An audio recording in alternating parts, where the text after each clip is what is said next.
Taking in the freezing cold sea air, Tyler snapped a few compulsory photographs of the people and the tropical palm trees brushing against the wind as he walked home, spotting a rare Dalmatian crossbred with a greyhound as it barked at him, managing to snap a very intimidating shot of its teeth as it lunged after him.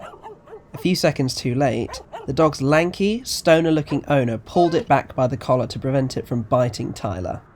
As he was approaching the arches by the beach, Tyler stopped and looked on, squinting his eyes as the wind blew his hair away. The car Tyler saw earlier, little more than a brown blob from where he was standing, remained where it was parked on the bicycle lane, inconveniently blocking the people Tyler despised so much. Seizing the opportunity, he continued along the road closer to the car, eventually reaching it and being increasingly stunned by the sight. The car was a 1963 Hillman Imp, although it had been almost burned beyond recognition. The windows were gone, the hood had come off and somehow ended up behind the car, the headlights were destroyed, the paint and the metal were completely rusted with very small patches of the navy blue paint remaining, the wheels were tireless, the inside of the vehicle was burnt into a crisp, the doors were slightly ajar, wires were sticking out of the slits in the trunk, and the engine, the source of the fire, was ashen and black. Remembering the flashing lights from the night before, Tyler concluded that they were in response to the car. "It burst into flames, that," said a gruff, unfamiliar voice. Tyler turned around to face what was an elderly hobo with scars all over his face sitting against the wall separating the sidewalk from the beach. The waves were crashing against the pebbled beach, creating a certain laid-back atmosphere, but the dirty, ragged, toothless, squint-eyed hobo and the burned-out car created an odd contradiction to the usually peaceful environment, only interrupted ever so occasionally by obnoxiously loud motorcycles. "Nobody was killed, sure, but it was quite a scene. Cost me my favourite sleeping spot while they tried desperately to put it out. The driver jumped out and ran as fast as a big cat in the jungle. Saw the whole thing. Of course, the bloody council probably won't move it for a few weeks, the lazy buggers." Tyler turned back to the car and fixated on it. The wind blew his hair into his face slightly, but he didn't care. He looked straight through his hair strands to continue staring at the car. Even though he had known it existed for less than a day, Tyler was obsessed with the destroyed object. As a form of thanking the hobo, Tyler took out a £1 coin and flicked it at him without even looking. The hobo caught and kissed it before thanking Tyler, who immediately dashed across the moderately busy road to go and get his film camera. Within 9 minutes, Tyler had gathered his film-based gear, switched jackets to his warmer, puffier olive green one, and ran straight down to the seafront to take photographs of the vehicle and the hobo. When he got back to the scene, the hobo was still there, and all it took was a little convincing and a £20 note for the hobo to agree to be photographed with the vehicle. Tyler found himself unable to stop capturing images of the dishevelled man next to the vehicle, believing the old, broken down and rusty aesthetics of the both of them partnered incredibly well, with his mind already racing full of ideas on how to spice up the gallery. Once he had enough of the hobo, Tyler took some pictures of the car without him. Once he was done, without even thanking the man for his time, Tyler took off. The hobo continued resting his fingerless gloved hand on the roof of the car, smiling a gummy and dirty smile as he took in as much pleasure as Tyler did. In the darkroom, Tyler fully developed and expanded prints from the negatives. After putting one of the front view photographs of the car he took with the hobo through the stop bath, Tyler noticed something unusual while washing it. As with the photograph of the woman, there seemed to be damage sourced from the negative that caused various black smudges to appear all over the hobo's face. After hanging it up, he went through all the other pictures he took of the car and the hobo next to it. While most of them were clear of any damage or alteration, one of them taken without the hobo appeared to have a faint ghostly image of a figure behind the wheel.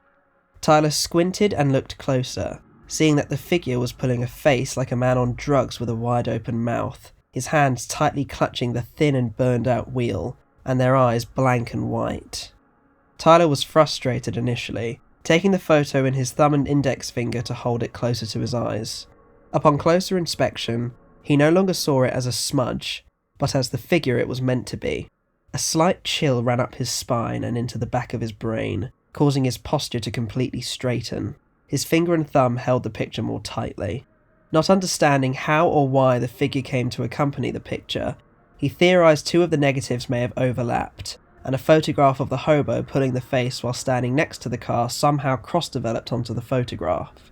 He knew this also didn't make sense, since the oddly specific and manic pose didn't exist in any of the others.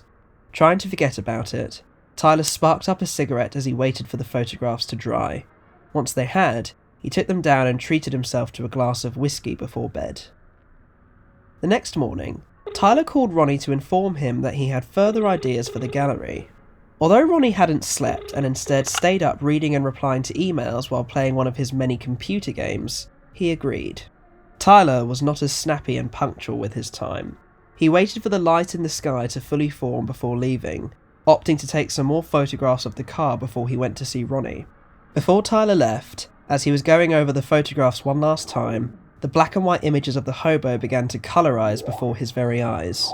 He froze, believing he was having a hallucination caused by a stroke as the back of his neck began to tighten. Feeling dizzy, he managed to reach the table in his sitting room and put the photographs down, rubbing his eyes very intensely before blinking a million miles an hour. He looked down at the photographs and they were now completely coloured. Although he was unnerved, Tyler went into the bathroom and splashed some water on his face. He took a deep breath, sighed, slapped himself, grabbed his gear and left the house.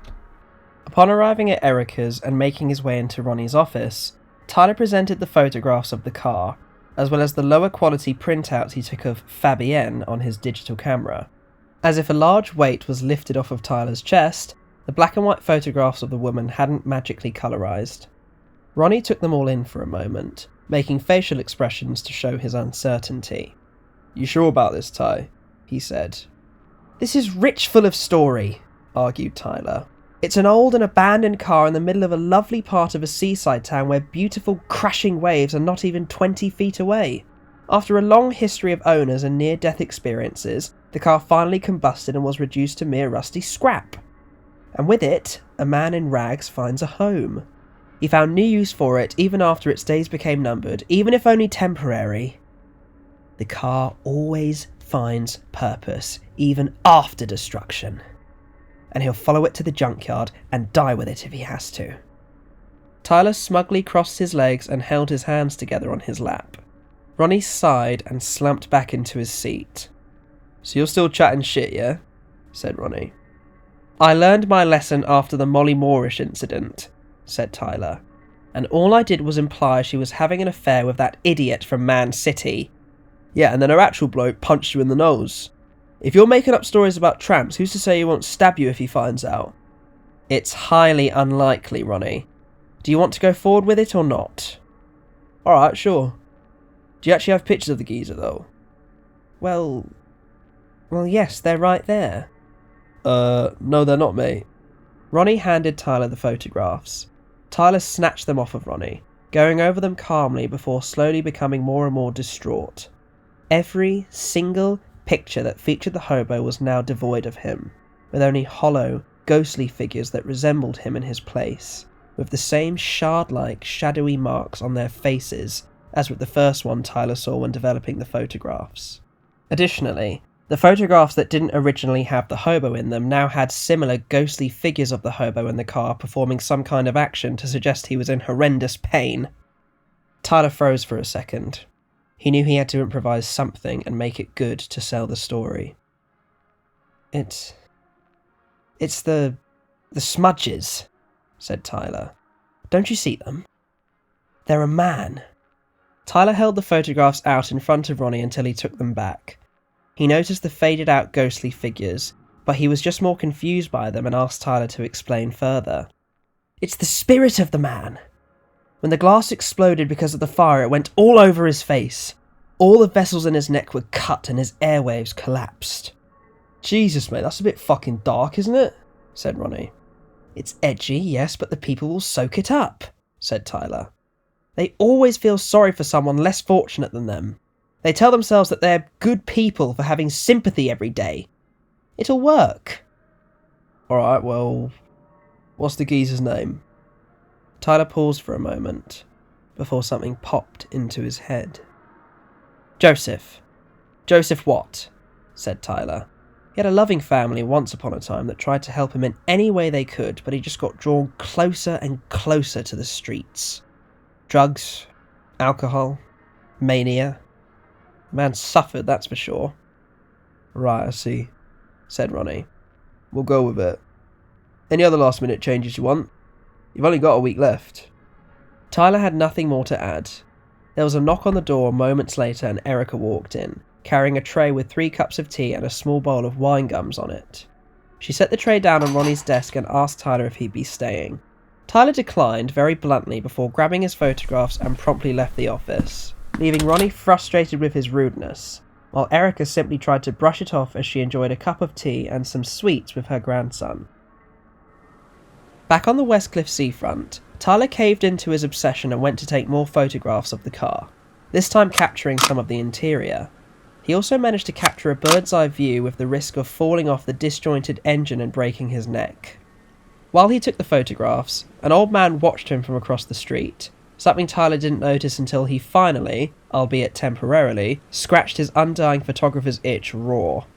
Although Tyler feared so little, he felt genuine chills like the ones he felt after processing the photographs and seeing the woman look at him on the platform, with the seemingly harmless old man in his 80s giving off a very aggressive and scary vibe despite his frail appearance. He was bald, sunken-eyed, bone-thin, short-nailed through biting in the same way Tyler was, and dressed as typically as one would expect an old man to be in the blandest, stained, cream-coloured clothing. In an attempt to relieve the pressure and fear crawling through his mind, Tyler aimed his camera at the man and took 3 pictures, each one zooming in closer until one could practically make out the hairs growing from his liver spots. Tyler took his aim away from the man, looked down, and quickly looked back up. The man was nowhere to be seen. The wind became harsher and colder, prompting Tyler to quickly jump down and try crossing the road to get home. Not realising a car was coming, the vehicle fortunately came to a screeching halt and the driver angrily beeped at Tyler to get out of the way, prompting Tyler to unintentionally run out in front of another oncoming car on the other side of the road. This driver also came to a screeching halt, giving off angry and prolonged beeping. Tyler flipped off the second driver to almost hit him and ran back home. Later that evening, Tyler finished developing the latest photographs he took of the car. This time, to his slight disappointment, there were no ghostly figures in the photographs. There was, however, what appeared to be a shadowy shape when it came to the pictures of the old man. In that moment he was looking at the photographs of the man, Tyler recalled the time during the examination of some of the snuff film prints years ago when one of the victims had been whipped in the face until it began to physically split in half, leaving the blinded man that was still breathing to slowly suffer as his halved gums and waggling, bloody tongue were on grotesquely zoomed-in display. The image of the man's face reminded him of the unfortunate victim, and the ghostly paleness of the man added a certain eeriness, identical to the one Tyler suffered when he first saw the reel being played back to him. To take his mind off of it, Tyler looked around at anything else in the photograph and there was a crack in the centre of the man's chest. Sparking up a cigarette, Tyler turned to leave the darkroom after hanging up the last of the photographs to dry, his mind racing with new ideas. He stopped at the door as he felt a strange sensation on the back of his neck. After standing still like a statue with his eye batted to the right for what felt like hours, Tyler very quickly turned around and took his cigarette away from his lips, noticing something strange on one of the car photographs. As if it had taken extra time to develop on its own, the ghostly figure of the old man now populated the car's driver's seat, staring directly at the camera with the same cold and lifeless look he gave Tyler while he was capturing the car, almost as if he was secretly watching from all angles the whole time. Right before Tyler's eyes, one of the other photographs started to develop yet another image of the man. It was one of the interior shots of the almost completely burned out back seats, with the faint image of the elderly man laying on them with his barely visible eyelids shut. He had the same shadowy crack on his chest. Tyler's lips lost the grip on his cigarette and he slowly backed away, accidentally sliding his hand along the table with the stop bath on it, knocking it onto the ground and spilling the chemical liquid everywhere. Perplexed and frustrated, Tyler aggressively grabbed a paper towel roll from his desk. He took several pieces of paper and put them all on the ground, using his boot to rub them against the floor and soak up as much of the solution as possible. Once that was done, Tyler looked back at the photographs as they continued to dry, noticing that more of them were starting to form ghostly images of the man, one of the ones of him lying on the back seats being almost completely non-transparent when compared to the others. Tyler ran out of the darkroom and to his balcony doors, sloppily opening them and stepping outside to look at the car on the road that continued to haunt him so deeply. The next morning at 8 o'clock exactly, the first thing Tyler did was run onto the balcony, which had the doors left open, so he could capture long-distance shots of the car from where he was standing, almost as if he was stalking it like a crouching tiger targeting a bird on a small boulder in the heart of Africa. Running out of film, Tyler retreated into his darkroom where the photographs from yesterday had been left. He was too scared to even go near them the night before.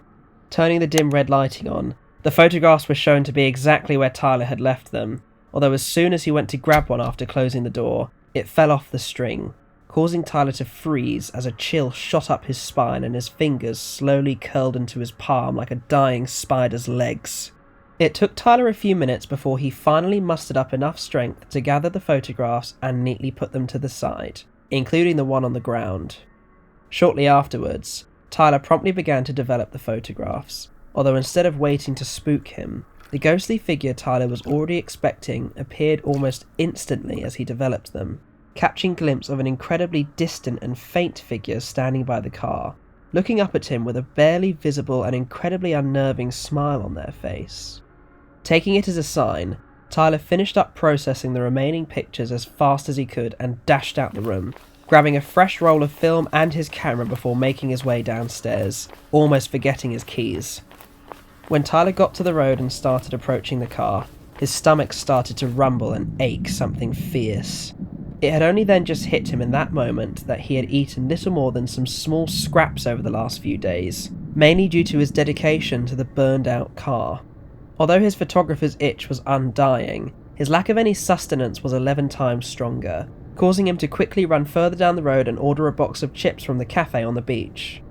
Tyler was so quick, quiet, and grumpy when ordering that the woman serving him, while remaining polite, awarded him Dickhead of the Day in her head, with him practically snatching his box, wooden fork, and napkin before dashing back to the car. "That man's been taking pictures of that car recently, hasn't he?" the lady asked her co-worker. "Don't you know who that is?" said the co-worker. The lady replied that she didn't. "That's the journalist, Tyler Jones. You know, the bloke who exposed those paedophiles and almost got sued by the Catholic Church itself." "Oh my god, you mean that prick who took a shot of Annabelle Hudson's privates when she left that club?" said the lady. "The same guy who wrote a whole article ridiculing his own mother. Fucking scumbag." "Christ, no wonder he's so miserable. What lunatic would work with a man like that?" "You know my mate who pissed in that playground?" "Oh, don't bring up that stupid man." "Jones there took his sex offender register pictures in the 2 years leading up to him getting removed." "Well, that's a career worth living for." "Somebody's got to do it, right?" While Tyler was being ridiculed not even half a mile away, he sat on the wall separating the beach from the street and munched on his chips one by one like a monkey scarfing down a series of small bananas. The wind was heavy, causing Tyler's vision to occasionally be obscured by his hair, but he refused to look away from the car the entire time. Once he finished, he carelessly left the box on the side to be blown away like a paper bag, immediately taking a photograph of the vehicle. He tried to control himself by taking fewer pictures than before. He managed to capture a new angle with every shot before heading home, noticing the woman and her co-worker looking at him as he walked away. In retaliation, he raised the camera, zoomed in and took a picture of them, prompting them to look away and resume their business. In the darkroom, Tyler eagerly developed the photographs and, as soon as he washed the first one, a ghostly figure began to fade into view, and the black and white image began to colorize. It was a tall, red-haired man with a muscular build dressed in a white t-shirt and cargo shorts. He was no older than 21, although his face was inherently creepy due to its ghostly appearance. He was joyfully smiling at the camera as he leaned against the car with one leg crossed over the other. Although the image of him was faint, he looked proud and happy. The other photographs colorized with the ghostly image of the young man becoming clear, showing him in various poses such as standing on the roof of the car, crouching down by the car, sitting on the back seats with his arms stretched out, and sitting in the passenger seat with his arm on the window frame. Unlike the others, he had no shadowy marks anywhere on his body. Given the boy was more innocent and not at all scary looking compared to the other two, Tyler was slightly disappointed, thinking long and hard about how to make a more tragic tale behind the young man. Once he had it, he left the darkroom and went to phone Ronnie about his progress. Instead of hearing Erica or Ronnie on the other side, he heard very violent static with a faint voice occasionally making noises as if it was trying to communicate with him. "Hello? Hello, Ronnie?" said Tyler. The static and faint voice continued. "What's wrong with your line? It's not my end." Although the voice still spoke quietly at rapid speed along with the static, a second layer of the same voice became a little clearer, drowning out the static and the quieter voice. "You make it with the fucking pictures. Like a fucking rodeo." It was difficult to determine if the voice was a man or a woman, given it had masculine and feminine tones. The accent was an Essex one that Tyler determined was either from Shoeburyness or Thorpe Bay. "Fancy a pint?" said the voice. "I'm sorry," said Tyler. "Ronnie, I don't want to get drunk. I'm just fucking sister, you absolute disgrace. Ronnie, what are you saying?" The line cut off abruptly. It was followed shortly afterwards by heavy static accompanied by agonising screams like someone was being violently tortured to death. In reaction, Tyler quickly took the phone away from his ear and slammed it against the wall, causing the dial tone to start. With some hesitance, he slowly redialed the number and held the phone away from his ear while it rang. "Hello?" said Erica's sweet and unthreatening voice. Tyler sighed with relief but remained slightly confused. "Hello, Erica. Can I speak to Ronnie, please?" said Tyler. "Although I feel like I just did." "Oh yes, hang on, dear." She moved away from the phone. "Ronnie!" Moments later, Ronnie approached the phone and took it from his grandmother before greeting Tyler. "Have you officially organised anything yet?" Tyler asked. "With what?" said Ronnie. "Don't fuck about. Have you organised anything yet with the gallery?" "Oh, I'm sorry. I have a lot of business to take care of. I'm talking to the organisers to finalise some stuff, but it's pretty much in motion. I've taken them through the car stuff, and we're all still waiting on your follow-up with Platform Girl and Two Tree Islands." "Look, scratch the Two Tree Island thing for just a minute. We said we'd focus more heavily on this." "Nah, you said that." "You agreed to it, Ronnie." Touche, touche. "There's more to this car than meets the eye. There's more I can do with it. If I... Tyler's thoughts trailed off completely as he turned and caught a glimpse of the car through the balcony doors. He told Ronnie to hang on, left the phone on the desk next to the receiver, walked over to the balcony doors, stepped out onto the balcony, and stared intently at a figure standing by the car. It was the woman from the train journeys, still wearing the very same outfit as when he first saw her on the platform. Tyler reached for his chest before getting frustrated upon realising his camera wasn't on him. In a hurry, he ran back in to grab it and immediately ran back out to get a picture. The woman was gone by the time he returned. Tyler aggressively kicked the balcony fence, realising afterwards he was being watched by a neighbour on his balcony. "What?" Tyler aggressively yelled. The neighbour retreated back into their flat and Tyler did the same, grumpily returning to the phone and asking Ronnie if he was still there. "Oh, he's just gone to the toilet, dear," Erica replied on Ronnie's behalf. "Well, tell him to hurry up!" snapped Tyler. "Oh, okay, dear, hang on." Erica urged Ronnie to hurry while Tyler impatiently tapped his foot against the ground while waiting. Once Ronnie had returned to the phone, Tyler began a lengthy and moany rant about the importance of truly completing the car's story and the story of its owners before the council selfishly wasted taxpayers' money on removing it from the street, and how he was unable to emphasise the importance or the impact of the work he was doing without showing Ronnie in person. Ronnie made several attempts to get a word in, but he couldn't so much as breathe without Tyler continuing until he was forgetting to take a breath before continuing to speak. When Tyler finally made it clear he was finished, He arrogantly permitted Ronnie to ask any questions. "I could try and convince you to just stick with what we were originally doing, but I know it's impossible," said Ronnie. "When do you think all this shit will be ready?" "I'll need another few days," said Tyler. "That's all I ask, at least until the beginning of the week after next." Fuck's sake, man, I've had a few people really be on this one. It's going to take some convincing. If they see red, all I can do is try and find something to take that day over and upsell your rebooking. It's going to have to be a couple of weeks at least. That's fine. That's actually perfect. As soon as you're done, you let me know, alright, geez? Without even confirming or giving Ronnie so much as a goodbye, Tyler hung up the phone and walked back over to the balcony.